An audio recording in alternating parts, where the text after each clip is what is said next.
এরকম ঘটনা গোপালগঞ্জের ঘটনা যে ঘটছে এটা আমি অস্বীকার করতেছি তো। গোপালগঞ্জের ঘটনাটা তো ঘটছে। এখন দেখেন যে এটা তো রাজনীতি, রাজনীতি করতে গেলে তো রাজনীতিতে তো অনেক সময় আগে যে সময় আমরাও পড়ছি ঢাকা ইউনিভার্সিটিতে তো কত ধরনের ঘটনা হয়েছে। এখন ঘটনা হয়েছে, ঘটনার পরে ব্যবস্থা নেওয়া হচ্ছে কিনা এটা হলো আমাদের কথা। আমরা ব্যবস্থাটা নিতে পারছি কি না।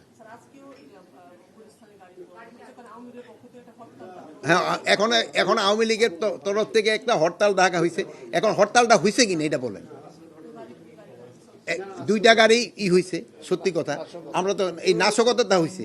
আমরা অন্যান্য হরতাল কল করার সময় এই ধরনের নাশকতা আরও বেশি হইতো, বাট ওর থেকে আমরা অনেকটা কমে আনতে পারছি কিনা এটা আপনারা দেখবেন।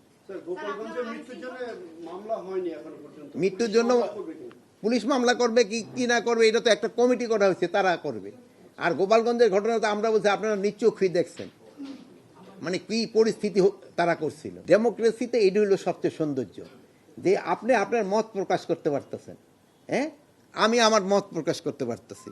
এখন আমার ক্ষেত্রে একটা অনুরোধ থাকবে যে মত প্রকাশ করার সময় যেন কোনো অশালীন কোনো ভাষা ব্যবহার না করা হয় এবং কোনো ধরনের আক্রমণাত্মক ব্যবহারটা না করা হয়। আর গণতন্ত্রে আরেকটা সৌন্দর্য হলো সত্যি কথাটা, ঘটনাটা বলা।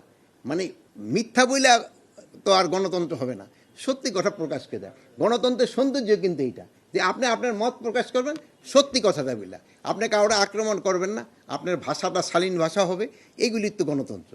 আইন শৃঙ্খলা বাহিনী যে প্রস্তুতি, আরও তো অনেক সময় রয়ে গেছে, আমাদের প্রস্তুতি রয়ে গেছে, আমাদের ট্রেনিং হচ্ছে, আমরা ট্রেনিং প্রোগ্রাম করে দিচ্ছি, আমরা তো প্রস্তুতি নিয়ে নিচ্ছি। আল্লাহ দিলে করতে কোনো অসুবিধা হবে না।